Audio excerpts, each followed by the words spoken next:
মুসলিম মোরা ঘুমিয়ে পড়েছি, বিবেকে জ্বলছে তালা, রক্ত মদের হয়েছে শিথিল, পাপে অন্তর কালা। আসছে পথে আধার নেমে, তাই বলে কি রইবে থেমে, বাড়ে বাড়ে জ্বলবে বাতি, হয়তো বাতি জ্বলবে না, তাই বলে তো ভীরুর মতো বসে থাকলে চলবে না। মুসলিম আমি, সংগ্রামী আমি, আমি চির রণবীর, আল্লাহকে সারা কাউকে মানি না, নারাই তাকবীর। কইরে খালেদ কইরে ওমর, এসেছে নতুন বদর, কইরে খালেদ কইরে ওমর, এসেছে নতুন বদর, কতরে দেখবি জয়ী তরুণ মুজাহিদ। আবারও কি গাইতে হবে ঘুম ভাঙানো গীত, আবারও কি গাইতে হবে ঘুম ভাঙানো গীত। লা ইলাহা ইল্লাল্লাহ, জোরে। ফুলের বুকে থাকলে মধু, ভ্রমর যেমন আসে, কোরআনের জ্ঞান থাকলে বুকে সবাই ভালোবাসে। লা ইলাহা ইল্লাল্লাহ, জোরে জোরে। লা ইলাহা ইল্লাল্লাহু মুহাম্মাদুর রাসূলুল্লাহ। জবান সে আকবারকে পড়ছি সাল্লাল্লাহু আলাইহি ওয়াসাল্লাম। আমরা যে আমাদের বাংলাদেশ নাস্তিক মুক্ত আল্লাহ কবুল করুন, চিল্লা বলুন আমিন। সম্মানিত ভাইয়ের আমার, ভূমিকায় লম্বা কথা নয়, সরাসরি মূল আলোচনায় প্রবেশ করতে চাই। তারপরে দুই একটি কথা না বললে নয়। আমরা যত জায়গায় কোরআনের কথা বলতে যাই, বলে হুজুর সাবধানে আলোচনা করবেন, ভুলে যাবেন এলাকা কার। ওদের কথার সাইজ শুনে মনে হয় এলাকা ওদের বাবা। আওয়াজ দিলে পুরুষের মতো দিবেন, আমি করবো ওয়াজ, আপনারা দেবেন আওয়াজ, জবাব দিবেন ঠিক ঠিক, আলোচনা হবে কমপ্লিট। শ্রোতাদের স্পিরিটে বারে বক্তার হিট, আলোচনা হবে জায়গা মতো ফিট। কিছু আজ প্যান্ডেলে, কিছু আজ অ্যাঙ্গেলে, জ্ঞানী লোকের জন্য ইশারায় যথেষ্ট। কথা বলেন ঠিক কি না? অনেক জায়গায় ওয়াজ করতে গেলে বলে হুজুর ওয়াজ যা করবেন করবেন, খবরদার রাজনীতির কোনো আলোচনা করবেন না। আপনারাই বলেন তোমার বাড়ি কোন জেলা? গাইবান্ধা। গরিব এলাকায় বাড়ি দেখে আমার জেলার নামটা নিতে আপনাদের কষ্ট হচ্ছে, একটু জোরে বলেন না আমার বাড়ি কোথায়? গাইবান্ধায়। আমি আসছি কোন জেলায়? সাতক্ষীরায়। বিশ্বাস করেন আমি গাইবান্ধা থেকে সাতক্ষীরা এসেছি শুধুমাত্র কোরআনের কথা বলার আশায়, এছাড়া আমার আর অন্য কোনো উদ্দেশ্য নাই। কথা বলেন ঠিক কিনা?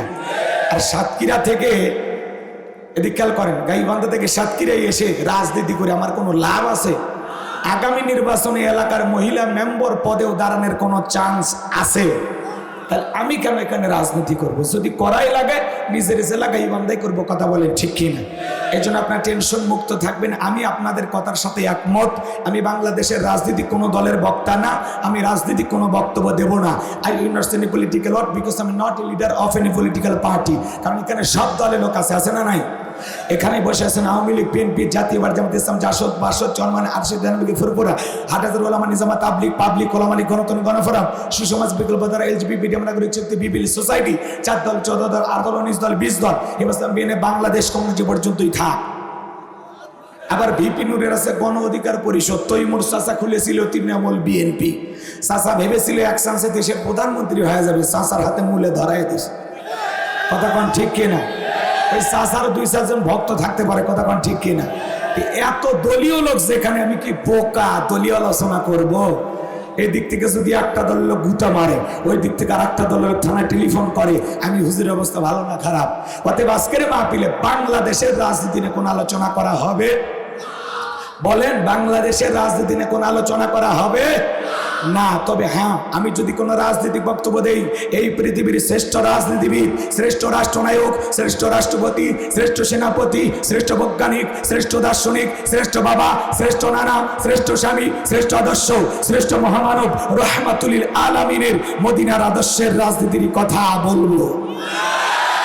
আমি যদি কোনো রাজনৈতিক বক্তব্য দেই, খলিফাতুল মুসলিমিন আমিরুল মুমিনিন হযরত ওমর ফারুকের আদর্শের রাজনীতির কথা বলবো। সেই ওমর ফারুক আল্লাহর জমিনে আল্লাহর আইনকে প্রতিষ্ঠিত করতে গিয়ে নিজের কলিজার টুকরা ছেলেকে পর্যন্ত ছাড় দেয় নাই। কথা বলেন ঠিক কি না? সেই মদিনাওয়ালার আদর্শের রাজনীতির কথা শোনার পরে আপনার যেন আবার চুলকানি আরম্ভ না হয়, কারণ কোরআন হাদিসের হক কথা সবার পেটে হজম হয়। আপনারাই বলেন তো, সুদ করে সামনে যদি সুদের বিষয়ে আলোচনা করা হয়, ও কি সাতক্ষীরা থেকে মিষ্টি নিয়ে এসে বলবে হুজুর হা করেন একটু মিষ্টি খান, নাকি বলবে এই হুজুর এসে সুদের ওয়াজ কইরা আমার সুদের ব্যবসায় লাল বাতি জ্বালাছে? কথা বলেন ঠিক কিনা? যারা ঘুষ খায়, দুর্নীতি করে, হারাম খায়, বুড়ি বানাচ্ছে 26 মাসের গর্ভবতী, ওদের সামনে ঘুষের আলোচনা করলে খুশি না বেজা? যারা বেনামাজি নামাজ পড়ে আজার খাইয়ে বইরে আল্লাহ সিজদা দেয় না, ওদের সামনে নামাজের ওয়াজ করলে খুশি না বেজা? যে সমস্ত মা বোনেরা বোরকা পরে না, পর্দা করে না, বুকে ওড়না পর্যন্ত নেয় না, জিন্সের প্যান্ট গেঞ্জি পরে রাস্তা দিয়ে হাইটে যায়, পিছন দিক দিয়ে তাকালে মনে দুটো সুবেরি গাছ দাঁড়িয়ে আছে, এরকম বেহায়া বেপর্দা নারীর সামনে পর্দার আলোচনা করলে খুশি না বেজা? এক কথায় ওয়াজ যদি কারো বিপক্ষে চলে যায়, কিয়ামত পর্যন্ত সে বক্তার উপরে খুশি হবে না। কথা বলেন ঠিক কি না? এজন্য পরিষ্কারভাবে একটি কথা বলে দিতে চাই, আজকের আলোচনার সভাপতি স্যারের মতো হবে না, প্রধান অতিথির মতো হবে না, মাহফিল কমিটির মতো হবে না, বক্তার মতো হবে না, শ্রোতাদের মতো হবে না। আল্লাহর কোরআন যা বলবে, গোলাম রব্বানি তাই বলবে। এতে কে খুশি কে বেজার ওইটা দেখার টাইম নাই। কথা বলেন ঠিক কি না? যুগে যুগে নবী রাসূলেরা দাওয়াতি কাজ করেছেন, তাদের দাওয়াতি কাজেও কাফের বেঈমানেরা বাধার প্রাচীর তৈরি করে দিয়েছিলেন। এরপর আল্লাহর পয়গম্বরেরা শত বাধার প্রাচীরকে ভেঙে আল্লাহর জমিনে আল্লাহর পথে মানুষকে দাওয়াত দিয়েছেন। কথা বলেন ঠিক কিনা? আপনার আমার প্রিয় নবী কালেমার দাওয়াত দিকে, কোরআনের প্রচার করতে গিয়ে মার খেয়েছেন, রক্ত জড়িয়েছেন, দান দান বাবারা শহীদ হয়ে গেছেন, লোহার চুনি মাথার ভিতরে ঢুকে গেছেন, সাহাবায়ে কিরাম দ্বীনকে প্রতিষ্ঠিত করতে গিয়ে মার খেয়েছেন, রক্ত জড়িয়েছেন, জীবন দিয়েছেন। ও বাংলার মুসলমান, 1971 সালে এদেশের স্বাধীনতার জন্য, এদেশের মাটির জন্য আপনার আমার পূর্বপুরুষেরা যদি রক্ত দিতে পারেন, জীবন দিতে পারেন, প্রয়োজন যদি হয় আল্লাহর জমিনে আল্লাহর দ্বীনকে প্রতিষ্ঠিত করতে গিয়ে, কোরআনের সমাজ কায়েম করতে গিয়ে নবীদের মতো, সাহাবায়ে কিরামদের মতো বুকের তাজা রক্ত দিতে হয়। কারা কারা দিতে রাজি? দুই হাত তুলে আল্লাহকে দেখা।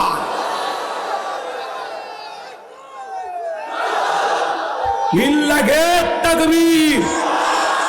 আপনারা কি আল্লাহু আকবার স্লোগান দিতে ভয় পান? হাত তোলেন, হাত তোলেন। আমি কি হাত নামাইতে বলেছি? অরাব্বাকা ফাকাব্বির, তাকবীর হবে রবের নামে, স্লোগান হবে রবের নামে। যেই জমিনে আল্লাহর শ্রেষ্ঠত্ব বরত্ব ঘোষণা করা হয়, ওই জমিনে শয়তানি শক্তি টিকতে পারবে না। কথা বলে ঠিক কি না?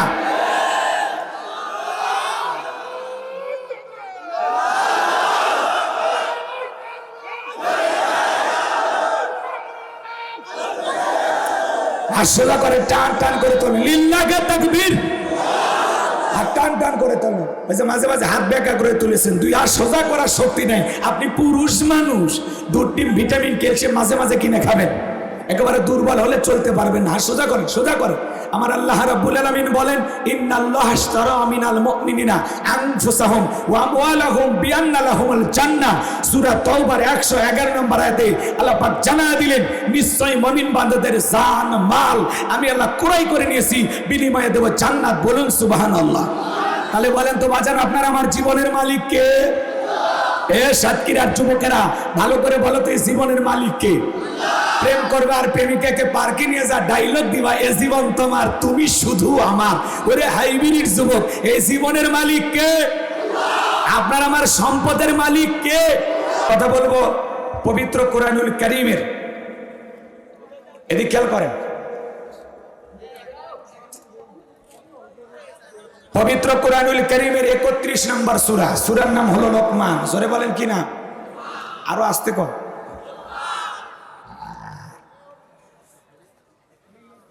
পিছনে কথা বলতে একটু নিষেধ করেন। না না বলছেন, আবার কথা বলেন।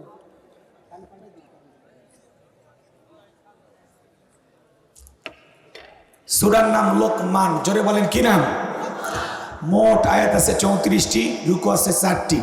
বিশ্বনবীর মক্কার জিন্দেগিতে এই সূরাটি নাজিল হয়েছেন। বলুন আল্লাহু আকবার। আমি আপনাদের সামনে আজকে সূরা লোকমান থেকে আলোচনা করব। আল্লাহ যেন তার গোলামকে কিছু কথা আপনাদের সামনে উপস্থাপন করার তৌফিক দান করেন। সকলে বলুন আমিন। আমার কোনো জ্ঞান নাই, জ্ঞান দেন আল্লাহর মালিক কে? ক্বালু সুবহানাকা লা ইলমা লানা ইল্লা মা আল্লামতানা ইন্নাকা আনতাল আলিমুল হাকীম। বলুন সুবহানাল্লাহ। আমাকে একটু কথা বলে সহযোগিতা করবেন। আপনাদের সাপোর্ট, আপনাদের সহযোগিতা খুব দরকার। আপনাদের আওয়াজের মাধ্যমে বুঝাই দিতে পারবেন এখানে নরম চলবে না গরম চলবে। একটু আওয়াজ দিয়ে সহযোগিতা করবেন, পারবেন তো ইনশাল্লাহ? তাহলে একটা তাকবীর দেন, লিল্লাহি তাকবীর। জি, এইভাবে আওয়াজ দিবেন, পারবেন তো ইনশাল্লাহ? আমার ভাইয়েরা, লোকমানে হাকিম কোন নবী ছিলেন না, রাসূল ছিলেন না, ছিলেন একজন জ্ঞানী ব্যক্তি।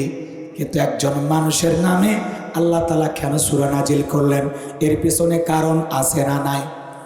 আরো জোরে বলেন, আছে না নাই?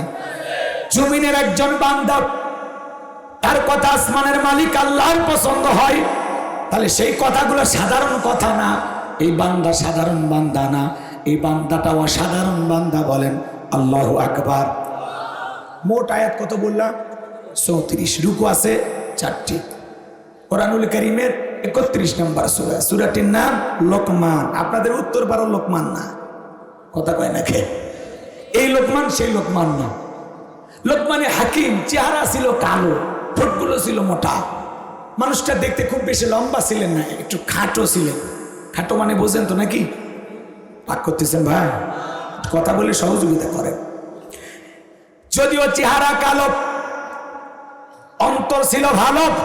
তার জীবনের কথাগুলো, তার জবানের কথাগুলো আল্লাহর কাছে এতটাই পছন্দ হলো, আল্লাহ পাক তার কথাগুলোকে কোট করে কোরআনুল কারীমের ভিতরে তার নামে একটি সূরা নাজিল করলো। বলেন আল্লাহু আকবার। এই লোকমানে হাকিম কেমন মানুষ ছিলেন, তার জীবন ইতিহাস যদি আমি আপনাদেরকে শোনাইতে যাই 2-3 ঘন্টা আলোচনা করে শেষ করা যাবে না। এত সময় আমার হাতে নাই, এত কথা আমি বলার সুযোগ পাবো না। সরাসরি যে কথাটা আপনাদের উদ্দেশ্যে বলতে চাই, এই লোকমান হাকিম কৃতদাস ছিল, রাখাল ছিল, মানুষের বাড়িতে ছাগল চড়ানোর কাজ করতেন। সেই মানুষটার এত সম্মান মর্যাদা কেন বেড়ে গেল? এর পিছনে কারণ আছে না নাই? আপনারা কি আদর্শ বাবা হতে চান? কথা বলেন। আদর্শ পিতা হতে চান? সন্তানকে আদর্শ সন্তান হিসেবে গড়ে তুলতে চান? আপনি যদি আপনার সন্তানকে আদর্শ সন্তান হিসেবে গড়ে তুলতে চান, আদর্শ বাবা হতে চান, সন্তানটাকে মানুষের মতো মানুষ বানাতে চান, তাহলে লোকমান হাকিম তার কলিজার টুকরা সন্তানদেরকে যে উপদেশগুলো দিয়েছিলেন, বাবা হিসাবে সন্তানকে কি উপদেশ দেওয়া দরকার আল্লাহর কোরআন আপনাকে শেখাবে। বলেন আল্লাহু আকবার।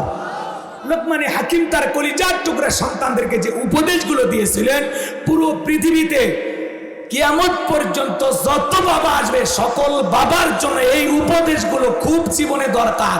এই গুরুত্বপূর্ণ উপদেশগুলো, মেসেজগুলো তাদের সন্তানকে যেন দিতে পারেন, এই জন্য আল্লাহ পাক তার উপদেশগুলোকে পছন্দ করে তার নামে একটি সূরা দিয়েছেন। আল্লাহু আকবার বলেন। এমনি আল্লাহ দেয় নাই। তাহলে লোকমান হাকিম তার সন্তানদেরকে কি উপদেশগুলো দিয়েছিলেন আমরা একটু জানবো না? আমরা আমাদের সন্তানকেও সেই উপদেশগুলো দিব। মনে রাখবেন, ছাগলের পেট থেকে জন্ম নিলেই ওটা ছাগলের বাচ্চা, হয়েই দৌড় মারে, হয়েই মায়ের দুধ খায়, কথা কয় না? গাভীর পেট থেকে জন্ম নিলে ওইটা গাভীর বাচ্চা, গরুর, কথা কয় না? গরুর বাচ্চা হয় না? আপনারা দেখেন না নাকি? ভেড়ার পেট থেকে জন্ম নিলে ওইটা কি? ভেড়ার বাচ্চা। এরা জন্ম নিয়েই দৌড় মারে, হাঁটাহাঁটি করে, মায়ের দুধ খাওয়া শুরু করে। আর আমরা আশরাফুল মাখলুকাত 1.5-2 বছরের আগে হাঁটতে পারি না, কথা কয় না কে? মায়ের স্তন নিজে নিজে খুঁজে খাওয়ার ক্ষমতা থাকে না, মা কোলে নেয়, স্তন কোলে মুখ লাগায়, তারপরে খাইতে পারি। তার মানে আল্লাহ তাআলা আমাদেরকে দুর্বল করে সৃষ্টি করেছেন, সৃষ্টির দিক দিয়ে সেরা, কিন্তু আমাদেরকে আল্লাহ তাআলা দুর্বল করে সৃষ্টি করেছেন, জ্ঞানও দিয়েছেন সামান্য। এই জন্য এদিকে খেয়াল করেন, ছাগলের পেট থেকে জন্ম নিলে ওটা ছাগলের বাচ্চা, ভেড়ার পেট থেকে জন্ম নিলে এটা ভেড়ার বাচ্চা, গরুর পেট থেকে জন্ম নিলে এটা গরুর বাচ্চা। কিন্তু মানুষের পেট থেকে জন্ম নিলে ওইটা মানুষের বাচ্চা হয় না, ওকে মানুষের মতো মানুষ হিসেবে গড়ে তোলা লাগে। স্কুল মাদ্রাসায় ছোট বাচ্চা নিয়ে যায়, পিতামাতা কি বলে, হুজুর আমার সন্তানটাকে মানুষ বানাবে। তার মানে কি? ও এখনো মানুষ হয়নি, ওকে কোরআন সুন্নাহর জ্ঞান দিয়ে মানুষের মতো মানুষ বানাইতে হবে। কথা বলে ঠিক কিনা? আমার কথাকে কি বোঝেন? লিখেছেন তাফসীরুল কোরআন মাহফিল, আলোচনা তাফসীর ভিত্তিক হওয়ার দরকার আছে না নাই? এই জন্য বিষয় ভিত্তিক আলোচনা করব, একটু দিল দিয়ে বুঝবেন। তাছাড়া গাইবান্ধা থেকে সাতক্ষীরা এসে সফর করে যদি কিছু আপনাদেরকে নাই দিতে পারি, আর এখানে এসে যদি আপনারা কিছু নাই নিয়ে যেতে পারেন, ঝাউ ফাও আসা যাওয়ার মধ্যে লাভ থাকে।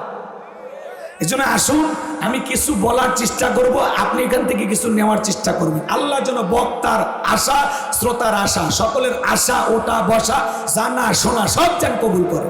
জোরে করে আমিন। এই জন্য আমি যে কথাগুলো বলবো আমলের নিয়তে শুনবেন। আমার ভাইরা যে কথা বলতে চাচ্ছিলাম, আল্লাহ রাব্বুল আলামিন জানিয়ে দিলেন,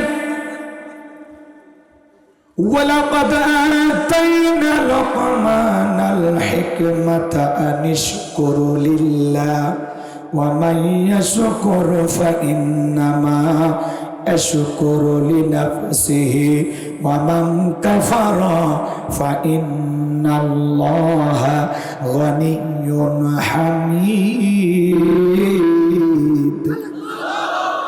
আল্লাহ রাব্বুল আলামিন বলেন, আমি লোকমান হাকিমকে হিকমত দিলাম, জ্ঞান দিলাম। আমার আল্লাহ রাব্বুল আলামিন বলেন, আমি লোকমান হাকিমকে ইলম দিয়েছিলাম, জ্ঞান দিয়েছিলাম। লোকমান হাকিমকে জ্ঞান দান করেছিলেন তিনি কে? আরো জোরে বলেন কে? আল্লাহ তাআলা ডেকে বলেন, আমি লোকমান হাকিমকে জ্ঞান দিয়েছিলাম। লোকমান হাকিম একজন জ্ঞানী ব্যক্তি ছিল, আর লোকমান হাকিমকে জ্ঞান দিয়েছিলেন তিনি কে? ভালো করে বোঝার চেষ্টা করবেন। আমার আল্লাহ তাআলা জানিয়ে দিলেন, ওয়ালাকাদ আতাইনা লুকমানাল হিকমাতা আনিশকুরু লিল্লাহ। আমি আল্লাহ পাক লোকমান হাকিমকে হিকমত দিয়েছিলাম, জ্ঞান দিয়েছিলাম এবং বলেছিলাম, লোকমান তুমি আমার শুকরিয়া আদায় করো। লোকমান হাকিম ইলম আর জ্ঞান পাওয়ার পরে শুকরিয়া আদায় করেছিলেন কার? আরো জোরে বলেন কার? আমার ভাইরা, লোকমান হাকিম শুকরিয়া আদায় করে পরে লোকমান হাকিমের সম্মান মর্যাদা কমেছে না বেড়েছে? আরো জোরে বলেন, কমেছে না বেড়েছে? এই জন্য আল্লাহ পাক জানিয়ে দিলেন, লোকমান হাকিমকে আমি হিকমত দিয়েছিলাম এবং বলেছিলাম, লোকমান তুমি আমার শুকরিয়া আদায় করো। এরপরে আল্লাহ তাআলা জানিয়ে দিলেন, যারা শুকরিয়া আদায় করে সে তার নিজের জন্য আদায় করে, যারা শুকরিয়া আদায় করে না তাদের জেনে রাখা উচিত আমি আল্লাহ অমুখাপেক্ষী। আমি আল্লাহ কারো মুখাপেক্ষী নই, তামাম দুনিয়ার মানুষ আমি আল্লাহর মুখাপেক্ষী। কথা কয় না? আল্লাহুস সামাদ, তিনি কারো মুখাপেক্ষী নন। আল্লাহু আকবার বলেন। আল্লাহ তাআলা জানিয়ে দিলেন, যারা শুকরিয়া আদায় করে না তাদের জেনে রাখা উচিত আমি আল্লাহ অমুখাপেক্ষী এবং আমি আল্লাহ নিজেই প্রশংসিত। বলেন সুবহানাল্লাহ। তার মানে কি? আপনি প্রশংসা আদায় করলে আপনার লাভ, আমার আল্লাহর কোনো লাভ নাই। প্রশংসা না আদায় করলে আপনার আমার লস, আমার আল্লাহর কোনো লস নাই। তামাম পৃথিবীর মানুষগুলো একত্রিত হয়ে আল্লাহকে যদি আল্লাহ বলে ডাক দেয়, আমার আল্লাহর সম্মান মর্যাদা বাড়ে না। আবার তামাম পৃথিবীর মানুষগুলো যদি একত্রিত হয়ে আল্লাহকে আল্লাহ বলে না ডাক দেয়, আমার আল্লাহর সম্মান মর্যাদা কমে না।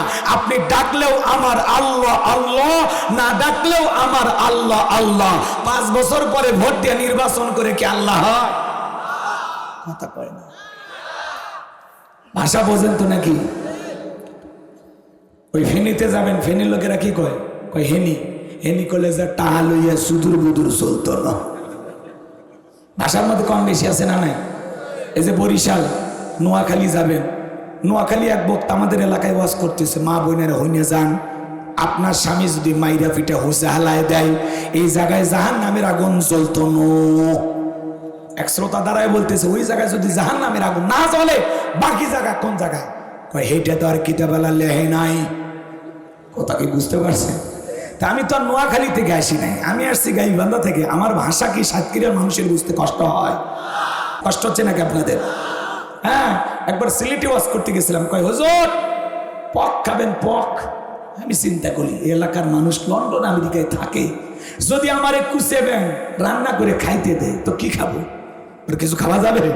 তখন আমি বললাম, ভাই আমি কিছু খাবো না। অন্য অন্য মেহমান যারা আছে ওরা তখন বলতেছে, হুজুর মানে ওই কর্তৃপক্ষের লোকদেরকে বলতেছে, যা রান্না করছেন সব নিয়ে আসেন। আমি এইবার তাকায় দেখি, ভাই বাটিতে করে কি সুন্দর পায়েস নিয়ে আসছে, সব ওদেরকে খাইতে দিল, আমার আর দিল না। আমি এতিমের মতো তাকায় থাকলাম, আমার আর দিল না। খাওয়া দাওয়া শেষ হয়ে গেল, লোকজন চলে গেছে। বুঝিনি তো পায়েস, পায়েসের না দুধ আর চাল দিয়ে বানাই, না হলে ভাবিকে বানাইতে বলেন, আর চিনি কিনে দেওয়া লাগলে আমি দেবো। হ্যাঁ দিয়ে দেবো ইনশাল্লাহ। আমার বাপের নামই চিনি, আগেকার মানুষ। আমার দাদি নাম রাখছে, দেখতেছি এরা ভালো তো মিষ্টি মিষ্টি ভাব, জেনে কয় আমার ছেলের নাম আমি চিনি রাখবো। কি বলবেন? এদিকে খেয়াল করেন, কষ্ট হচ্ছে আপনাদের? ওই জন্য দিতে চাইলাম, কারণ আমার বাপের নামে সিটি ভাগ করে দিয়ে দেব। কষ্ট হচ্ছে আপনাদের? তো ওখান থেকে চামচ দিয়ে দিয়ে একটু সিপাই নিয়ে দেখলাম, কি যে মজা হয়েছে। এরপরে চিন্তা করলাম, এলাকায় যদি আর কোনোদিন ওয়াজ করতে আসি, আমারে যদি বলে হুজুর বিষ খাবেন, আমি বলবো তাই আইনে দে, না জানি বিষ করে কোন মজার জিনিস খাওয়াই দেয়। কথা কন ঠিক কি না?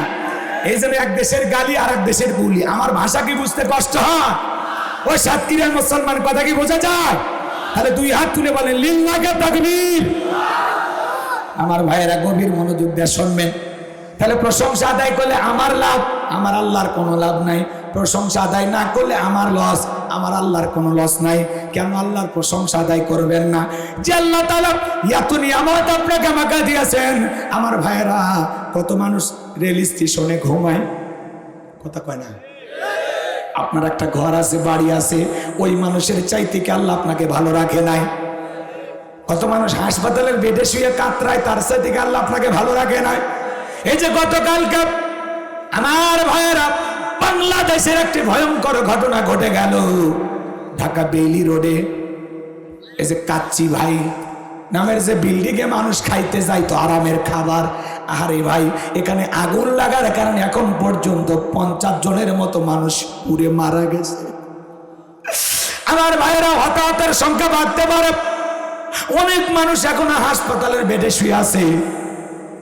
একটা পরিবারের 5 জন সদস্য, কয়েকদিন পরে তারা ইতালিতে যাবে, গ্রিন কার্ড হয়ে গেছে। পরিবারের সবাই মিলে আনন্দে খাইতে গেছে বাজার। ওই খাবার তাদের জীবনের শেষ খাবার হয়ে গেল। ওই ইতালি প্রবাসী আল্লাহর বান্দার পরিবারের 5 জন সদস্য, 2টা মেয়ে 1টা ছেলে, সবাই মারা গেছে। একজনও জীবিত বাড়িতে আসে না। একসাথে 5টা কবর খুঁড়েছে কবরে রাখার জন্য। তাহলে চিন্তা করেন বাজান, এই যে ঢাকা শহরে কাচ্চি ভাইয়ের বিল্ডিং আগের লাইগা কত মানুষ মারা গেল। আল্লাহ তাআলা যাদেরকে এখনো হাসপাতালের বেডে শুয়ে রেখেছেন, এই মানুষগুলো জানে আগুনে পোড়ার যন্ত্রণা কারে বলে। এই দৃশ্যগুলো দেখে স্বজনেরা আহাজারি করতেছে, কান্নাকাটি করতেছে। একটা মেয়ের লাশ এখনো মর্গে পড়ে আছে। মেয়েটা হিন্দু না মুসলিম শনাক্ত করা যাচ্ছে না, তার স্বজন খুঁজে পাওয়া যাচ্ছে না। আমার ভাইরা অনেকে বলতেছেন মেয়েটার বাড়ি কুষ্টিয়ায়। আমার ভাইরা এখন হাসপাতালের মর্গে এই বোনের লাশটা পড়ে আছে।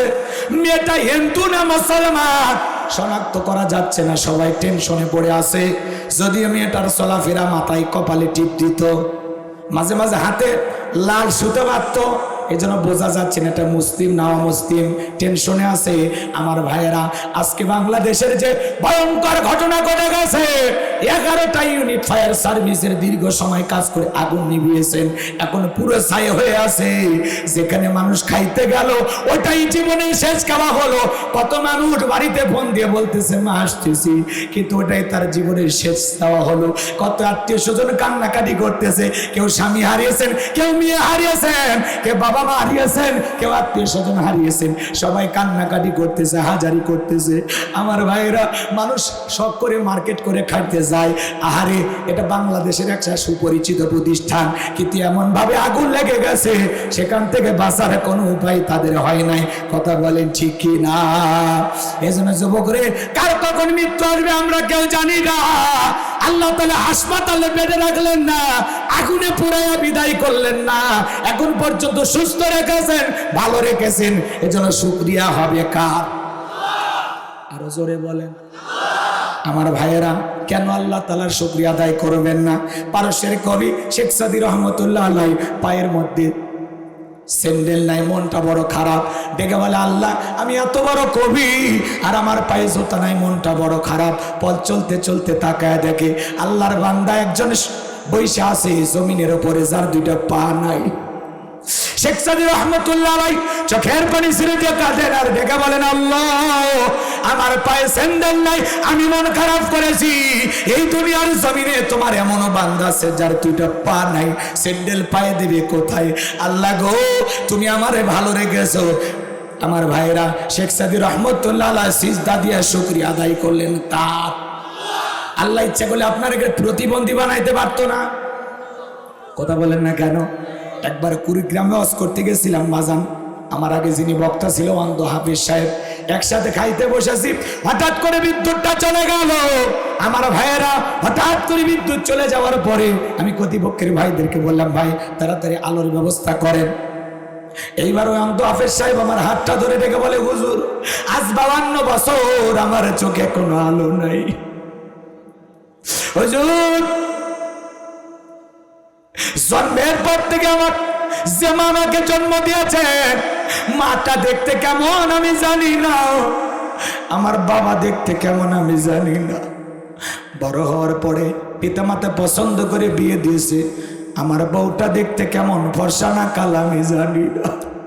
ও হুজুর, বিয়ে করার পরে আল্লাহ কয়েকটি সন্তান দিয়েছে আমাকে, ছেলেগুলো দেখতে কেমন আমি জানি না, মেয়েগুলো দেখতে কেমন আমি জানি না, আমার চেহারাটা ফর্সা না কালো আমি জানি না। ও হুজুর, আসমানটা দেখতে কেমন আমি জানি না, জমিনটা দেখতে কেমন আমি জানি না। আসমান জমিনের মালিক আল্লাহ, জন্মের থেকে অন্ধ বানাইছে। ও হুজুর, দুনিয়াতে চোখের আলো আল্লাহ দেয় নাই, আমি মন খারাপ করি নাই। সেদিন আমার আল্লাহ তাআলা কিয়ামতের ময়দানে চোখের আলো ফিরাইয়া দেবে, ওই দিন যারা চোখের আলো পাওয়ার পরে ওই দুইটা চোখ দিয়া সর্বপ্রথম আমি আমার আল্লাহকে যেন দেখতে পাই। আল্লাহ দুনিয়াতে চোখের আলো দেয় নাই হুজুর, আমি মন খারাপ করি না, কিন্তু আল্লাহ তাআলা হাসরের ময়দানে যেদিন আমার চোখের আলো ফিরাইয়া দিবে, সেদিন যেন ওই দুই চোখ দিয়ে দু চোখ ভরে আমি আমার আল্লাহকে দেখতে পাই। একটা অন্ধ ব্যক্তির সান্ত্বনা কোথায় চিন্তা করা যায়? আমার ভাইয়েরা, কত মানুষ প্রতিবন্ধী, চোখ নেই, দুটা পা নেই, দুটা হাত নেই।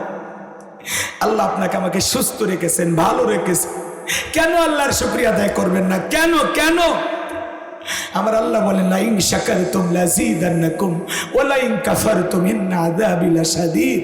নিয়ামত পাওয়ার পরে যারা শুকরিয়া আদায় করে, আমি আল্লাহ পাক তাদের নিয়ামত সমূহগুলোকে বাড়াইয়া দিই, আর যারা নিয়ামত পাওয়ার পরে নাশুকরিয়া আদায় করে, অকৃতজ্ঞ হয়, আমি আল্লাহ পাক তাদের নিয়ামতগুলোকে ছিনায়ে নেই, তাদের জন্য রয়েছে কঠোর আযাব এবং শাস্তির ব্যবস্থা। জোরে করেন নাউযুবিল্লাহ। ও ভাই, কেন শুকরিয়া আদায় করবেন না? সুখে থাকি আর দুঃখে থাকি, হাসপাতালে থাকি আর যে অবস্থায় থাকি, সব সময় প্রশংসা হবে কার? আরো যারা বলেন কার? আপনি রিক্সা চালান, ভ্যান চালান, আলহামদুলিল্লাহ। আপনার ছোটখাটো একটা বাজারে দোকান আছে, আলহামদুলিল্লাহ। আপনি মালয়েশিয়া প্রবাসী, সৌদি আরব প্রবাসী, আলহামদুলিল্লাহ। কত মানুষ বিদেশে যাওয়ার স্বপ্ন দেখে, কথা কোন ঠিক কিনা? এই যে ঢাকা শহরে যে আগুন লেগেছে, একজন স্ত্রী ওই মুহূর্তে স্বামীকে ফোন দিয়ে বলে, ও স্বামী আমারে বাঁচা, আমারে বাঁচা। শেষ ফোন স্বামীকে দিয়ে চিৎকার মেরে বলে, আমি যে বেলি রোডে খাইতে আসছি হোটেলে, এখানে আগুন লেগেছে, ও স্বামী, স্বামী গো আমারে বাঁচাও, আমারে বাঁচাও। সেই স্বামীটা পাগল হয়ে গেছে, কাঁদতে কাঁদতে ভাষা হারিয়ে ফেলে দিয়েছে। তো যার হারিয়ে যায় সে তার কষ্টটা বোঝে, কথা করছে কে? অনেকে ভাবতেছেন, হুজুর ওই হোটেলে খাইতে গেছে কেন? আরে ভাই, কালকে যে আপনার আমার ভাগ্যে এই ঘটনা ঘটবে না তার গ্যারান্টি আছে? কার কোথায় মৃত্যু হবে আমরা কেউ জানি?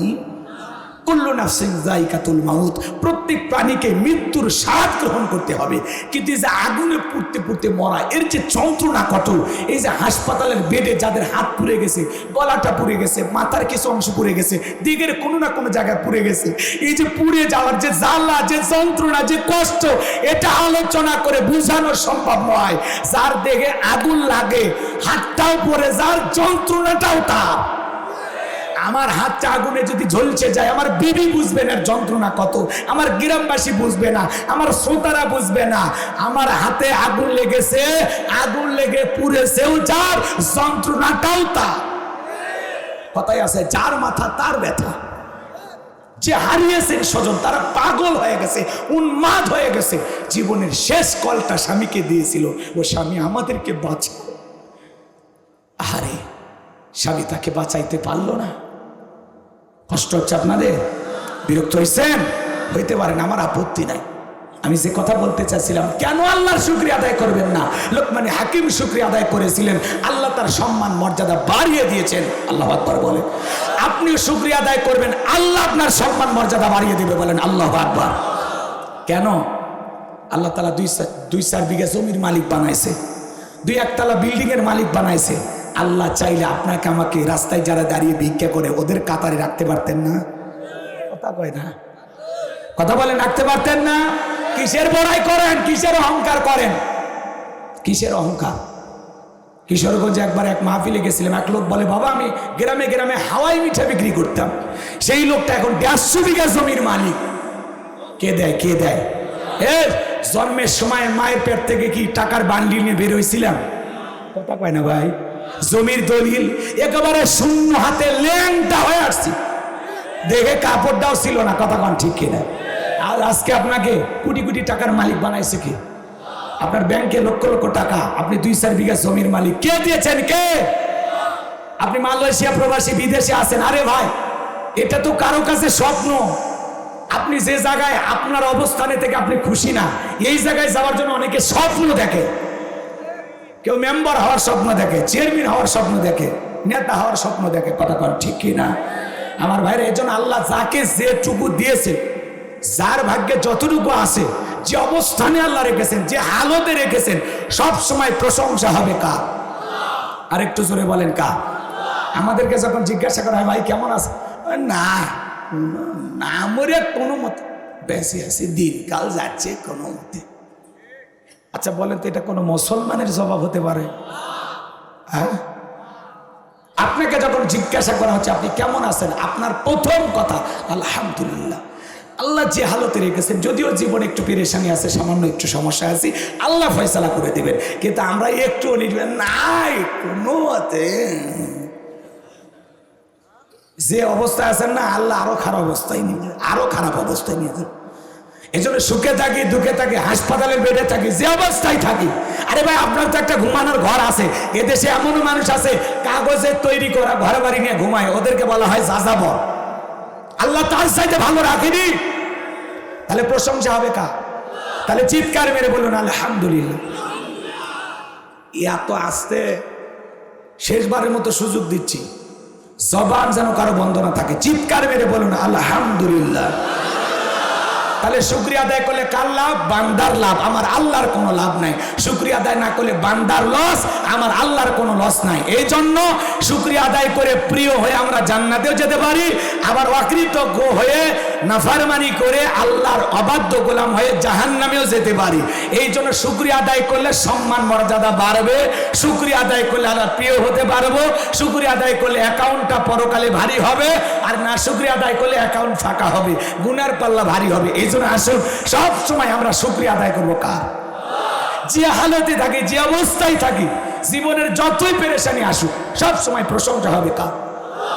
আমার ভাইয়েরা চলেন, এরপরে আল্লাহ রাব্বুল আলামিন জানিয়ে দিলেন, ওয়াইযা ক্বালা লুকমানু লিবনিহি ওয়া হুয়া ইয়াইযুহু ইয়া বুনাইয়া লা তুশরিক বিল্লাহ। আমার আল্লাহ পাক জানিয়ে দিলেন, স্মরণ করো লোকমান হাকিমের কথা। যখন লোকমান হাকিম তার কলিজার টুকরা সন্তানদেরকে একত্রিত করে উপদেশ দিয়েছেন, শুধু ওয়াজ নসিহত বাইরে করলে হবে না, নিজের ঘরে বিবি বাচ্চা সন্তানদেরকে উপদেশ ওয়াজ নসিহত শোনানোর দরকার আছে না? না, কথা বুঝেন নাই? লোকমান হাকিম তার কলিজার টুকরা সন্তানদেরকে একত্রিত করে ডেকে বলতেছেন, ইয়া বুনাইয়া, ইয়া আমার বৎস, ইয়া আমার কলিজার টুকরা সন্তান, ইয়া আমার হৃদয়ের স্পন্দন। সন্তানকে কিভাবে ডাকবেন আল্লাহর কোরআন শিখাচ্ছে, বলেন আল্লাহু আকবার। আদর করে ডাকতে হবে, হে আমার বৎস, হে আমার কলিজার টুকরা সন্তান, হে আমার হৃদয়ের স্পন্দন, হে আমার আব্বা জান। কথা কই না? কিন্তু আমরা সন্তানদের সাথে এত ভালো আচরণ করি না। শোনেন, সন্তানের সাথে পিতা হিসাবে আপনার কয়টা হক আছে? আপনার সন্তান আপনার কাছে কয়টি হক পায় আপনি কি জানেন? বলেন তো, কয়টা হক পায়? বাপ তো হয়েছেন, বলেন কয়টা? 10টা, কেউ 5টা, আর কয়টা কর? আপনার সন্তান আপনার কাছ থেকে হক পাবে 12টি। জোরে বলেন কয়টি? এই 12টা হক যদি আমি সঠিকভাবে বলতে যাই কমপক্ষে 3 ঘন্টা ওয়াজ করা লাগবে। ওই দিকে বলার সময় নেই, আপনাদেরকে এদিক খেয়াল করেন, খেয়াল রাখতে হবে সন্তানের কি কি হক এটা আপনাকে জানা লাগবে। আপনি যদি সন্তানের হক সঠিকভাবে আদায় করেন আপনার সন্তানও আপনার হক সঠিকভাবে আদায় করবে। কথা কয় না? আমরা সন্তান জন্মগ্রহণ করার সাথে সাথে বাপ রে বাপ একেবারে ওই অবস্থায় মানে কোনো মতে রক্ত টক্ত লেগে আছে, সেলফি তুলে ফেসবুকে দিয়ে বলে জীবনের প্রথম বাবা হইলাম। এটা তো প্রথম হক নাকি কম? এরপরে সন্তানের মামা যায়া ওই দুধের বাচ্চার ছবি তুলে বলে আলহামদুলিল্লাহ মামা হইলাম। সন্তান জন্মগ্রহণ করার সাথে সাথে কোনো হক্কানি আলেমদের কাছে নিয়ে যায়, তাহনিক করাবেন।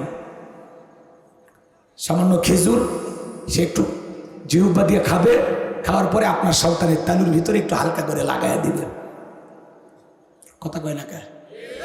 রাগ করেছেন মনে হয়? এখানে কিছু ঘটনা আছে। এই কথাগুলো কেন বললাম, কেন বলতেছি, এগুলো বলতে গেলে বললাম না 2-3 ঘন্টা আলাদা আলোচনা করা লাগবে, কিন্তু এটা সময় নেই। এদিক খেয়াল করেন। এরপরে সন্তানের একটা সুন্দর নাম রাখবেন। জোরে বলেন কি নাম? নাট না, স্ক্রুপ না, বল্টু না, পিস্তল না, মুন্টু ঝুন্টু চেংটু। কথা কয় ডাকে? হাসি খুশি মায়া জয়া চুমকি ঝুমকি বিউটি সুইটি আছে না নাই? ইসলামিক নাম পছন্দ হয় না, আমাদেরকে ফোন দিয়ে বলে হুজুর আমার একটা ছেলে হয়েছে, নাম রাখে। তখন আমরা বলি আল্লাহর কাছে 2টা নাম প্রিয়, একটা আব্দুল্লাহ আর একটা আব্দুর রহমান। বলে আমার চাচার নাম ছিল আব্দুল্লাহ আর আমার দাদার নাম আব্দুর রহমান। এগুলো নামের মধ্যে বয়স্ক চাচা চাচা দাদা দাদা ভাব আপডেট কিছু বলেন। তখন এরা ডিজিটাল নাম রাখে, মুন, মনা, সোনা, মোটু, পাতলু, পিলু। কথা নাম কি? পিলু পিলু, রূপা, চান্দি, চান্দু আছে না নাই? যাই এগুলো আজ আমি করবো না, আপনারা কষ্ট পাচ্ছেন না? এগুলো শিক্ষা আছে না না? সুন্দর একটা ইসলামিক নাম রাখতে হবে। ইংল্যান্ডের সবচাইতে জনপ্রিয় নাম মুহাম্মদ সাল্লাল্লাহু আলাইহি সাল্লাম বলেন, তারা ছেলে সন্তান হইলে নাম রাখে কি? মুহাম্মদ। আর আমরা নাম রাখি নায়কের নাম। রাগ করছেন? এক গ্রাম্য চাচা ঢাকা শহরে গেছে খাইতে, মানে ভাস্তির বাড়ি বেড়াতে গেছে, খাওয়া দাওয়া হচ্ছে, ডেকে বলে ভাতিজা তোমার নাকি সন্তান আছে, ছেলে মেয়ে, ওদেরকে ডাক দাও। ডাক দিয়েছে ব্রাশ ফায়ার। যেই ডাক দিয়েছে গ্রাম্য চাচা মারছে দৌড়, খাওয়ার টেবিল থেকে দৌড়ে চাচারে ডাক দিয়ে কয় চাচা থামেন। কয় বাবা এই বয়সে আমার ব্রাশ ফায়ার করে মারিস না। কয় চাচা থামেন। কয় না বাবা আমার তুই ব্রাশ ফায়ার করে মারিস না, আমি এখনই বাড়ি যাচ্ছি। তখন বলে চাচা আপনি না আমার ছেলে মেয়েকে দেখতে চাইলেন? বলে হ্যাঁ দেখতে চাইছি। তো একটা ছেলের নাম রাখছি ব্রাশ আর মেয়ের নাম রাখছি ফায়ার। এই হলো মুসলমানের চয়েস। আস্তাগফিরুল্লাহ বল। কষ্ট হচ্ছে আপনাদের? কষ্ট হচ্ছে? সন্তানদের একটা সুন্দর নাম রাখবো তো ইনশাআল্লাহ। হ্যাঁ, নবীদের নাম রাখবো, সাহাবা ইকরামদের নাম রাখবো, আল্লাহ তাআলার কিছু পছন্দের গুণবাচক নাম রাখবো। পারবো তো ইনশাআল্লাহ? আসমাউল হাসানা, সুন্দর সুন্দর নামগুলো রাখবো। আল্লাহ বোঝার তৌফিক দান করেন, জোরে বলেন আমিন। এরপরে সন্তান যখন বড় হচ্ছে আস্তে আস্তে তাকে দ্বীনি ইলম শিখাইতে হবে, কোরআন সুন্নাহর জ্ঞান শিখাইতে হবে। কথা কয় না? সন্তানকে দ্বীন শিখাইতে হবে, কোরআন সুন্নাহর জ্ঞান শিখাইতে হবে, মানুষের মতো মানুষ বানাইতে হবে। প্রথমে মাদ্রাসায় পড়াই, এরপরে ডাক্তার ইঞ্জিনিয়ার যা খুশি বানান, কোনো সমস্যা নেই। আল্লাহ আমাদের বুঝ দান করুন, জোরে বলুন আমিন। এরপরে সন্তানটা বড় হইলে, মেয়ে হইলে, এদিক খেয়াল করেন, একটা নেককার নামাজি কোরআন পড়নেওয়ালা নামাজ পড়নেওয়ালা পাত্রের সাথে বিবাহের ব্যবস্থা করবেন। আর ছেলে যদি হয় একটা দিনদার নেককার আবেদা সালেহা মোমেনা আয়েশা আসিয়া এদের মতো নেককার দিনদার নারী থেকে বিবাহ দিবেন। আল্লাহ বোঝার তৌফিক দান করুন, জোরে বলুন আমিন। আমরা তো দিনদার নেককার পুত্রবধূ খুঁজি না, আমরা দেখি যৌতুক। তারও যদি 4টে বেটা থাকে, বেটা সওয়াল, ওর গরমই আলাদা। আমার এলাকার এক চাচা কয় দোকানদার একটা কাপ চা দিয়ে যা। কয় চাচা আজকে সেই গরম, তোমার ব্যাপার কি? কয় গরম হবো না, বড় ছেলে বিয়ের ডাক উঠেছে। কত কয় 3.5 লাখ টাকা। মনে মনে ভেবেছি 5 লাখ টাকা হলে ছেলের বিয়ে দেবো। এমন বেটা পালিনি, পালছি দেশে হারিয়ে গরু। কথা কন ঠিক কিনা? এরকম যৌতুক লোভী বাবা আছে না নাই? যৌতুক নেওয়া জায়েজ না হারাম? কাঁচা পায়খানা খাওয়া যেমন হারাম, কন্যা পক্ষের কাছ থেকে জোর করে যৌতুক দাবি করা তেমনি হারাম। কথা কন ঠিক কিনা? যৌতুক নিয়ে বিয়ে করেন কেন? যারা যৌতুক দাবি করে বিয়ে করে, কন্যা পক্ষের উপরে জুলুম করে টাকা নেয়, এরা ছোট লোক। কথা কয় না? খুব কষ্ট হচ্ছে না? হোক, সমস্যা নাই। আমার ভাইয়েরা মন খারাপ করবেন না। লোকমানে হাকিম তার কলিজার টুকরা সন্তানদেরকে ডেকে বলেন, ইয়া বুনাইয়া লা তুশরিক বিল্লাহ, হে আমার বর্ষে আমার কলিজার টুকরা সন্তানেরা, আল্লাহর সাথে কখনো কাউকে শরীক করা যাবে না। লা তুশরিক বিল্লাহ, আল্লাহর সাথে শিরিক করা যাবে? জোরে বলেন যাবে। লোকমানে হাকিমের একটা ছেলে ডেকে বলে, আব্বা আমারে দেওয়াজ নসিহত ইমামতি হবে না, আমারে কিছু টাকা দেন, আমি একটু ব্যবসা বাণিজ্য করব, বিজনেস করব। লোকমানে হাকিম ডেকে বলে, ছেলে রে তোমার দেওয়ার মতো টাকা আমার কাছে নাই। ডেকে বলে, আব্বা আমার একটু টাকা দেন, আমি একটু ব্যবসা বাণিজ্য করব। ছেলেটা বড় না সরবান্দা। আপনারাই বলেন তো বাজার, ডাক্তারের ছেলে সবাই কি ডাক্তার হয়? আলেমের বেটা সবাই কি আলেম হয়? কথা কি বোঝেন নাই? হাজির বেটা সবাই কি হাজি হয়? আলেমের বেটাও জালেম হয়, ডাক্তারের বেটাও ডাকাত হয়, হাজির বেটাও বাজি হয়। এজন্য লোকমানে হাকিমের ছেলে ডেকে বলে, বাবা আমারে দিয়ে ইমামতি ওয়াজ নসিহত হবে না, আমারে টাকা দেন না, আমি ব্যবসা করব। তো ডেকে বলে, বাবা আমি আমার বন্ধুর কাছে টাকা পাই, কিন্তু এই পথ সেই দ্বীপ, বহুদূর রাস্তা, এত পথ পাড়ি দিতে গেলে না জানি তোমার জীবনে কত বড় বিপদ আসতে পারে। আমি বাবা হয়ে ছেলেকে এত বড় বিপদে ফেলতে চাই না। ছেলে বড় নাসর বন্ধা ডেকে বলে, বাবা আপনি খালি ঠিকানার লোকেশনটা আমাকে বলে দেন, যেভাবেই হোক আমি যাব ইনশাআল্লাহ। আমার ভাইয়েরা, লোকমানে হাকিম ডেকে বলে, ছেলেরা বাড়ি থেকে যখন বের হয়ে যাবি, 2 রাকাত সালাতুল হাজতের নামাজ আদায় করে রওনা দিবি। আর মনে রাখবি বাবা, বিপদের আগে আর পরে 2 রাকাত সালাতুল হাজতের নামাজ আদায় করবি। খবরদার খবরদার বাবা, যতই বিপদে পড়ো আল্লাহ তাআলাকে কখনো ভুলে যাবে না। অনেক কথা ছেলেগুলোকে বললেন, লম্বা ইতিহাস সংক্ষিপ্ত করে একটু বলে দিয়ে যায়। এবার ডেকে বলে, ছেলেরে বাড়ি থেকে রওনা দিতে গিয়ে মরুভূমির বিশাল পথ বাড়ি দিতে দিতে শরীরটা যখন ক্লান্ত হয়ে যাবে, তাকায় দেখবে একটা জঙ্গল দেখা যায়, ওখান থেকে ঝর্ণার পানি পড়তেছে, সেখান থেকে প্রয়োজন মোতাবেক পানি নিবা, যা যা প্রয়োজন পানি খাবা এবং গ্রহণ করবা। সামনের দিকে রওনা করে পেছন দিকে তাকায় দেখবার জঙ্গলটা দেখা যায় না। ভয় পাওয়ার কোনো কারণ নাই, পথ চলতেই থাকবা। পথ চলতে চলতে দেখবা বিশাল একটা গাছ, ওই গাছের ছায়ায় আশ্রয় নিবা না, নিলেই তোমার বিপদ হবে। লোকমানে হাকিমের ছেলে সন্তানকে সব বুঝাই দিলেন। এইবার ছেলে রওনা করেছে, মরুভূমির বিশাল পথ পাড়ি দিতে গেলেন, শরীরটা ক্লান্ত হয়ে গেল। বাবার কথা অনুযায়ী একটা জঙ্গল পাইলেন, সেখানে পানি পান করলেন, প্রয়োজন মোতাবেক পানি নিয়ে ব্যাগের ভিতরে রেখে রওনা দিলেন। চলতে পথে গেলেন, বিশাল একটা গাছ পাইলেন, গাছের গোড়ায় তাকায় দেখে একটা মুরব্বি বসে আছে। লোকমানে হাকিমের ছেলের শরীরটা ক্লান্ত, মন চাই ছায়ায় বিশ্রাম নেব, কিন্তু বাবা বলেছে ছায়া আশ্রয় নিলে বিপদ হবে। এইবার লোকমানে হাকিমের ছেলে, আমার ভাইয়েরা, যখন রওনা করে মুরব্বি ডেকে বলে, ছেলে রে এইদিকে আসো। ডেকে বলে, না বাবা বলেছে ছায়া আশ্রয় নিলে বিপদ হবে। বলে, না কোনো সমস্যা নাই, তুমি আমার কাছে আসো। বাবা বলেছে চলতি পথে যদি গুরু মুরব্বির সাথে দেখা হয়ে যায়, খবরদার মুরব্বির সাথে বেয়াদবি করবা না। এইবার বাবার কথা স্মরণ হয়ে গেল। লোকমানে হাকিমের ছেলে এইবার মুরব্বির কাছে চলে গেলেন, ছায়া আশ্রয় নিলেন। ক্লান্ত শরীর, ঘুম চলে আসছে, ঘুমের মধ্যে চলে গেলেন। বিষাক্ত সাপ এসে লোকমানে হাকিমের ছেলেটাকে সবল মারলেন। এইবার মুরব্বি থাকায় দেখে সত্যি ছেলেটার বিপদ হয়ে গেল।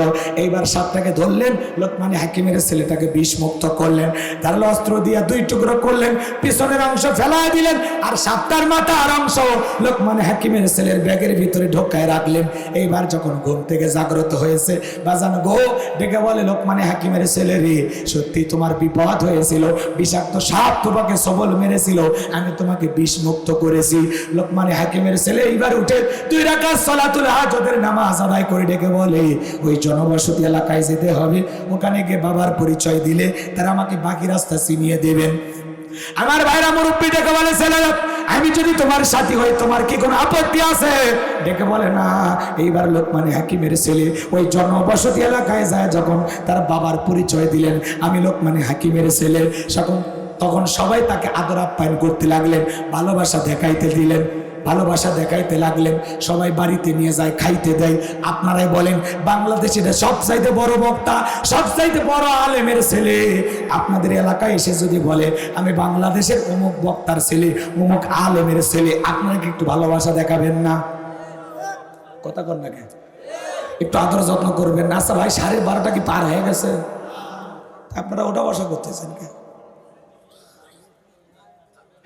নিজের ওয়াদাটা তো ঠিক রাখবেন নাকি? একটু মনোযোগ দিয়ে শুনবেন। 1 নম্বরের সমস্যা হলে তো আপনার চিকিৎসা হওয়া উচিত। এত শরীর দুর্বল, ওই দুর্বলদের জন্য তো খালি পোস্টার, কলিকাতা হারবল, ইন্ডিয়ান হারবল। এটা পুরুষ না জন্ডিস আল্লাহ জানে। রাগ করেছেন? পুরুষ মানুষের পেশাব লাগবে সাতক্ষীরে, ওই পেশাব করবে যা সেই দিনাজপুর। পুরুষ পেশাব আটকে রাখা লাগবে। আর কোরআনের কথা শুনবেন এসে আধা ঘন্টা 1 ঘন্টা আটকে রাখলে কিচ্ছু হবে না, আপনার ক্ষতি হবে না, আমি দোয়া করে দেব। আর রাত 12টা হয়ে গেলে যদি আপনারা নাই থাকেন তাহলে দোয়া করে দিই। হ্যাঁ, দোয়া করব।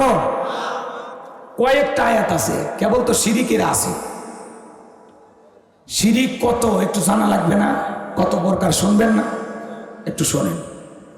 লোকমান হাকিমের ছেলে ওই এলাকায় যখন যায় বাবার পরিচয় দিলেন, সবাই তাকে খাওয়াতে লাগলেন, আদর যত্ন করতে লাগলেন, বাড়িতে থাকার জায়গা দিলেন। শুধুমাত্র তাই নয়, ওই এলাকা একটা ভয়ঙ্কর সুন্দরী ছিল, অপরূপা সুবাসিনী সোহাগিনী, এত অপরূপা সুন্দরী, সেই সময়ের বিশ্ব সুন্দরী বললেও ভুল হবে না। সবাই চিন্তা করে লোকমান হাকিমের ছেলের সাথে ওই মেয়ের বিবাহের ব্যবস্থা করব। সবাই ডেকে বলে বাবা বিয়ে করো আর না করো, পাত্রীটা একবার দেখো। বাবা বলেছে খবরদার, ওই এলাকার মানুষ যদি একটা মেয়েকে বিবাহ করতে বলে ওই মেয়েকে বিবাহ করবে না, বিয়ে করলে বিপদ হবে। বাবা আগেই জানিয়ে দিছে, সিগন্যাল দিয়ে দিছে। কিন্তু ছেলেটার চিন্তা করে যে লোকজন যেহেতু জোরাজুরি করতেছে আমারে, একবার মেয়ে দেখলে তো আর বিয়ে হচ্ছে না, বিয়ে যেহেতু করা লাগবে তো একটা বউ দেখি। কথা বলছেন নাই? এইবার মেয়েটাকে এক নজর দেখার পরে মনে মনে ভাবতেছে বিয়ে যদি করি তাহলে এই মেয়ে কি করব, কারণ মেয়েটা এত সুন্দর, তাকাইলে আর চোখ ফিরানোর সময় নেই। আল্লাহ আকবার বল। তো লোকমান হাকিমের ছেলে যখন বলে আমি রাজি এই মেয়েকে বিবাহ করব, লোকজন দেখে বলে বাবা তুমি যেহেতু লোকমান হাকিমের ছেলে, আমাদের প্রিয় একটা মানুষের ছেলে, বিদায় তোমার কাছে কোনো কিছু গোপন রাখা যাবে না। এই মেয়েটার কিন্তু এর আগেও 10 জায়গায় বিয়ে হয়েছিল। কয় জায়গায়? 10টা পুরুষের সাথে বিয়ে হয়েছিল, কিন্তু একটা ছেলেও বাসর ঘর থেকে জীবিত বের হয়নি। তাহলে খালি সুন্দরী, এটা ভয়ঙ্কর সুন্দরী। কতক্ষণ ঠিক কিনা? লোকমান হাকিমের ছেলে এইবার ডেকে বলে আমি তাতেও রাজি, আমি বিবাহ করব। এর আগে 10টা ছেলের সাথে বিয়ে হয়েছিল, সমস্ত স্বামীগুলো বাসর করে কেন মারা গেছে, কি সেই কারণ? এইবার লোকমান হাকিমের ছেলে বিয়ে করতে চাই, পুরো ঘটনাটাকে আমি আপনাদেরকে শোনাবো। কারা কারা শুনবেন 2 হাত তুলে দেখান। লিল্লাহি তাকবীর। এইবার হাত নামান বাজান গো আমার। লোকমান হাকিম তার সন্তানদেরকে ডেকে বলেন লা তুশরিক বিল্লাহ, আল্লাহর সাথে কখনো কাউকে শরীক করা যাবে না। ইন্না শিরকা লা যুলমুন আযীম, শিরিক হলো সবচাইতে বড় জুলুম, সবচাইতে বড় অপরাধ, সব পাপের বড় পাপ শিরিক। লা তুশরিক বিল্লাহ, আল্লাহর সাথে কখনো কাউকে শরীক করা যাবে না। বলেন তো আল্লাহর সমকক্ষ, আল্লাহর সাথে কারো তুলনা চলে?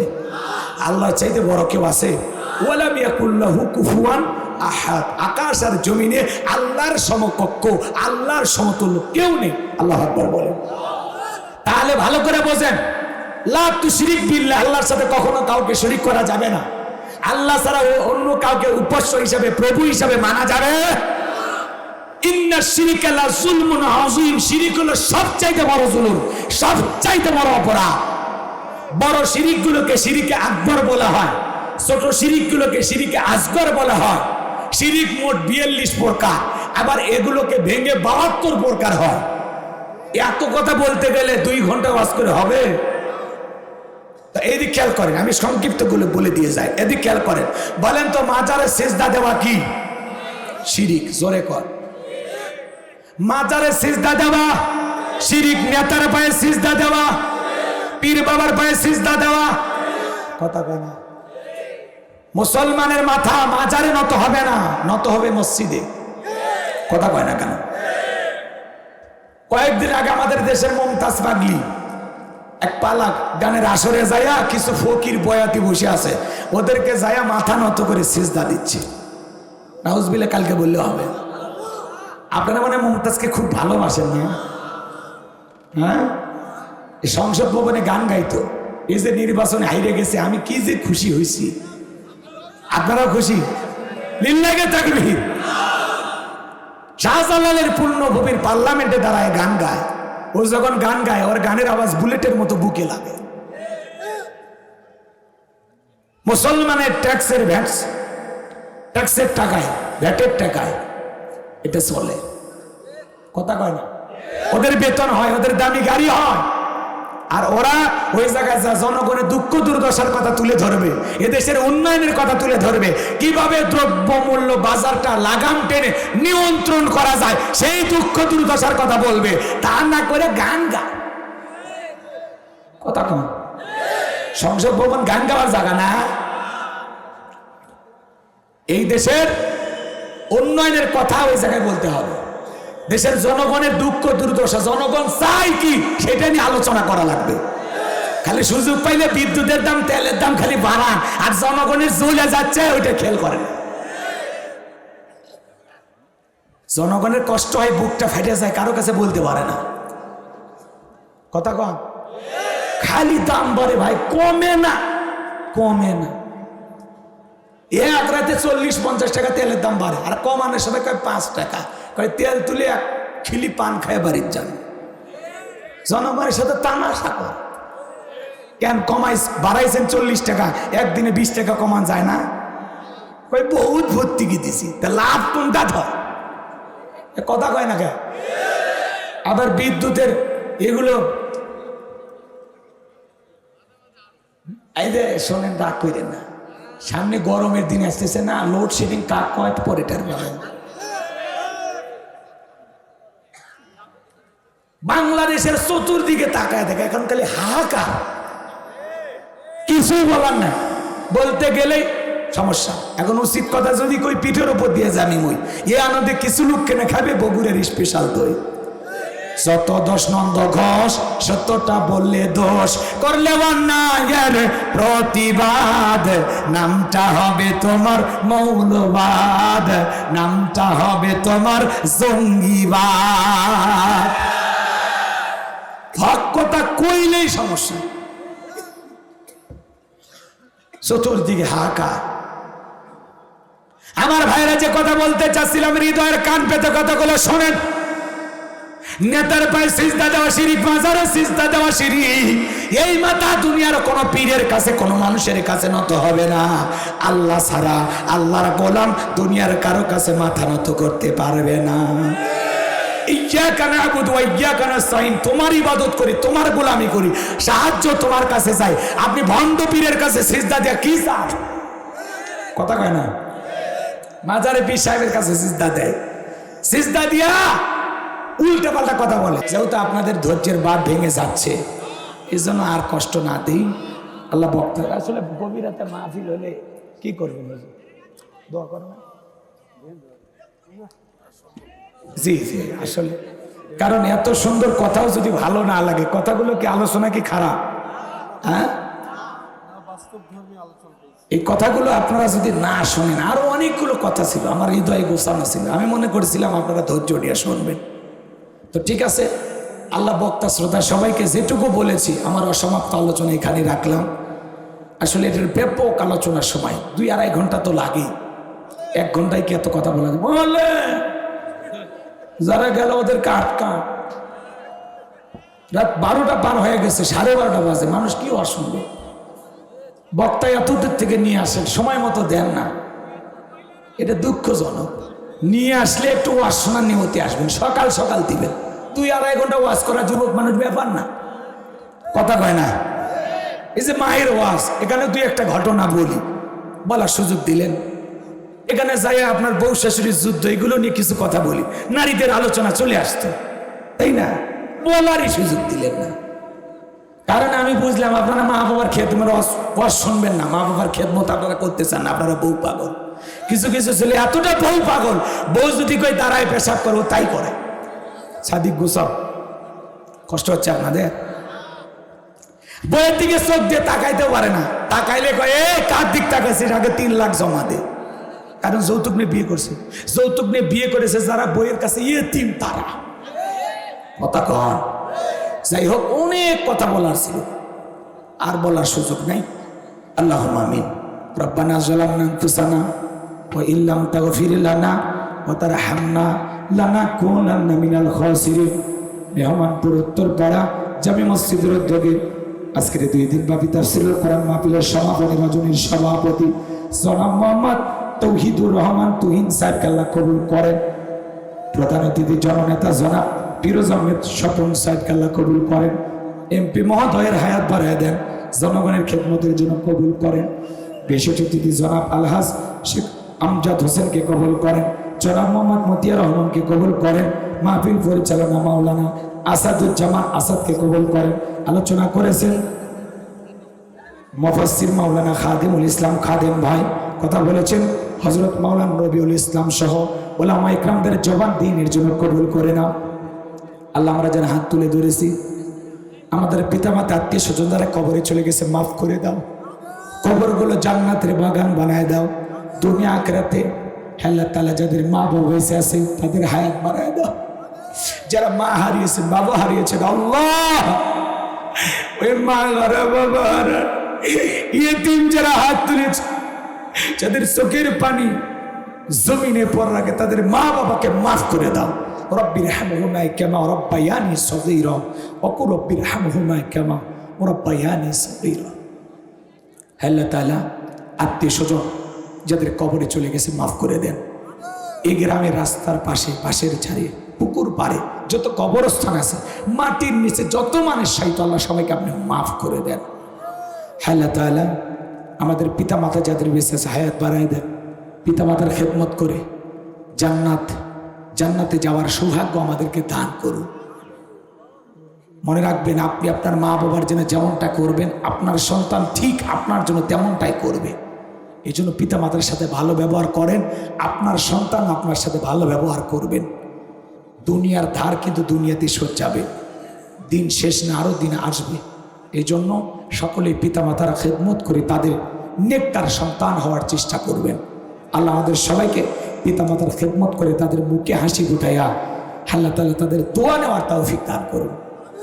রব্বুল আলামিন এই মাহফিলের জন্য যত মানুষ নগদে বাকিতে টাকা পয়সা দান করেছেন, আমার মা বোনেরা, যুবক ভাইরা, বৃদ্ধ বাবাজিরা, সকলের দানগুলো কবুল আর মঞ্জুর করে নেন। এই মসজিদের উন্নয়ন কল্পে মাহফিল দীর্ঘ সময় ধরে আলোচনা হয়েছে।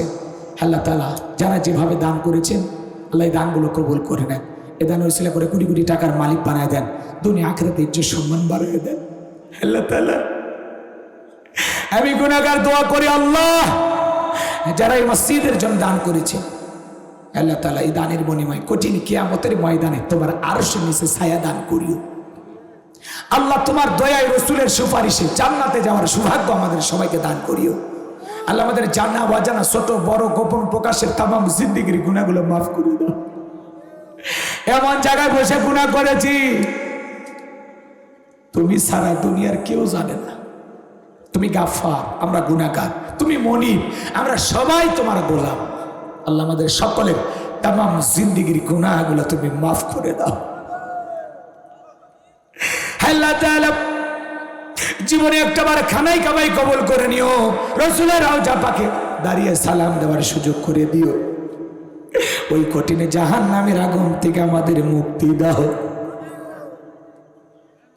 দুনিয়ার সামান্য সূর্যের তাপ আমরা সহ্য করতে পারি না, ওই জাহান্নামের আগুন সহ্য করার ক্ষমতা আমাদের নাই। আল্লাহ, আমাদেরকে আপনি মাফ করে দেন।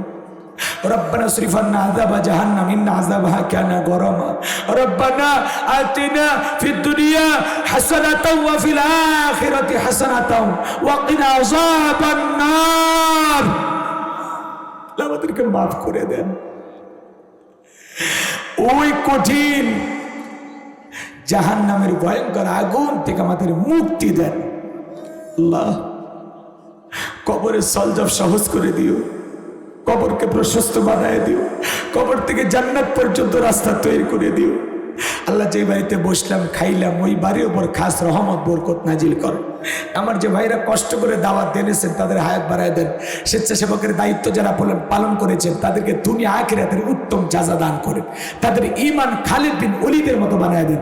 আগামী বছর আরো বড় আকারে দেশ বরণ্য আলেমদেরকে নিয়ে এসে এ মাঠে কোরআনের তাফসীর মাহফিলের আয়োজন করার তৌফিক দিয়ে দেন আল্লাহ। মসজিদ কমিটিকে কবুল করেন আল্লাহ। মসজিদের সকল এলাকার সকল ভাইদেরকে নামাজি বানায় দেন আল্লাহ। মসজিদে গিয়ে 5 ওয়াক্ত সালাত আদায় করার তৌফিক দিয়ে দেন। আমার মা বোনদেরকে পর্দা করার তৌফিক দিয়ে দেন, স্বামীর খেদমত করার তৌফিক দিয়ে দেন। তাদের দাম্পত্য জীবন হযরত আলীর ফাতেমার মতো কবুল করেন রব্বুল আলামিন। অনেক দূর দূরান্তে কষ্ট করে যারা কোরআন শোনার জন্য ছুটে এসেছে সবাইকে নিরাপদে বাড়ি পর্যন্ত পৌঁছার তৌফিক দান করুন। সবাইকে আপনার রহমতের চাদরে আবৃত করুন। জীবনে আর কোনোদিন সাতক্ষীরা মুসলমানের সাথে দেখা না হলে এই মুখগুলো জান্নাতের সিঁড়িতে পরিচয় করায় দিও আল্লাহ। এই মানুষগুলোকে জান্নাতি মানুষ হিসেবে কবুল করে নাও। জান্নাতে যাওয়ার মতো নেক আমল করার তৌফিক দিয়ে দাও। সিরাতাল মুস্তাকিমের পথিক বানায় দাও আল্লাহ। তোমার গোলাম হিসেবে কবুল করো আল্লাহ তাআলা। আমি সূরা লোকমান থেকে যে আলোচনা করতে চাইছিলাম অনেক গুরুত্বপূর্ণ মেসেজ ছিল, বলতে পারি নাই, বলার সুযোগ হয় নাই। যেটুকু বলেছি যা বলতে পারি নাই সবটুকুর উপরে আপনার বান্দা বান্দীদেরকে আমল করার তৌফিক দান করুন। প্রথমে আমাকে, এরপরে আপনার বান্দা বান্দীদেরকে আমল করার তৌফিক দান করুন আল্লাহ। অনেক কষ্ট করে আমার মা বোনের আলোচনা শুনেছি, তেমন কিছু বলতে পারি নাই। আমার মা বোনদের হায়াত আপনি বাড়ায় দেন। আমার মা বোনদেরকে নিরাপদে যাওয়ার তৌফিক দান করুন আল্লাহ। ফিলিস্তিনের জমিনে মুসলমানদেরকে বিজয় দান করুন আল্লাহ। নেতানিয়াহু সহ সমস্ত জালেমদেরকে পরাজিত করুন। ইহুদি জাতিকে পরাজিত করে ফিলিস্তিনের মুসলমানদেরকে আল্লাহ বিজয় দান করুন। বাংলাদেশের মসজিদ মাদ্রাসা কবুল করো, হক্কানি ওলামা ইকরামদের কবুল করো আল্লাহ তাআলা। দেশি বিদেশি সকল ষড়যন্ত্রের হাত থেকে আমাদের প্রিয় মাতৃভূমি বাংলাদেশকে আল্লাহ কবুল করো। স্থানীয় প্রশাসনের ভাইরা এসেছেন, দেখা করেছেন, সহযোগিতা করেছেন আল্লাহ। প্রশাসনের ভাইদেরকে ইসলামের বন্ধু বানায় দেন আল্লাহ তাআলা। কুষ্টিয়া থেকে আমার যে প্রশাসনের ভাইরা এখানে ডিউটি পালন করতেছেন আল্লাহ তাদের হায়াত বাড়ায় দেন, জিন্দেগির গুনাহগুলো মাফ করে দেন আল্লাহ তাআলা। এলাকাবাসীর উপর খাস রহমত বরকত নাজিল করো আল্লাহ। আজকের মাহফিলে যত মানুষ হাত তুলেছে তাকায় দেখো, কত দাড়ি পোকা মুরব্বীরা হাত তুলেছে, আলেম ওলামা হাত তুলেছে, হাজী সাহেবের হাত তুলেছে, যুবকেরা হাত তুলেছে, কচিকা মাসুম বাচ্চারা হাত তুলেছে, পর্দা নিশি মা বোনেরা হাত তুলেছে আল্লাহ। যার হাত দোকানে পছন্দ হয় সে হাতের বদলতে আজকের তোয়াকে কবুল আর মঞ্জুর করে দাও রব্বুল আলামিন। যখন মৃত্যু আসবে আল্লাহ তাআলা, যে মাসে মরণ দিব মাসটা যেন রমজান মাস হয়, যে দিনে মরণ দিবা দিনটা যেন জুমার দিন হয়। নামাজের সিজদারত অবস্থায় মৃত্যু দিও, কোরআন পড়তে পড়তে মৃত্যু দিও, ইসলামকে প্রতিষ্ঠিত করার লক্ষ্যে রাজপথে জীবনটা বিলানোর তৌফিক দিয়ে দিও। আমার সাদিক ভাই, হারুন ভাই, আব্দুর রহিম ভাইকে আল্লাহ কবুল করো। আমাদের চলার পথকে নিরাপদ বানায় দাও আল্লাহ তাআলা। বাকিটা জীবন কোরআন সুন্নাহর হক কথা এই জবান দিয়ে বের করে দাও। জীবনের হয়রানি পেরেশানি দূর করে দাও আল্লাহ তাআলা। এলাকাবাসীকে ইসলামের জন্য কবুল করে নাও। এলাকাবাসীর ওপর খাস রহমত বরকত নাজিল করো। যত মানুষ হাত তুলেছে আল্লাহ, যারা অসুস্থ সেপাই কামেলা আজলা দান করেন আল্লাহ। সবাইকে সুস্থতার সহিত নেখায় দান করেন। ক্ষেত কামারে ব্যবসা বাণিজ্য বরকত দিয়ে দেন আল্লাহ। সকলের বাসনাগুলো পূরণ করে দেন। পাশে বসে থাকা আলেম ওলামা, এলাকার গণ্যমান্য ব্যক্তিবর্গ যারা হাত তুলেছেন সবাইকে আল্লাহ কবুল করে নেন।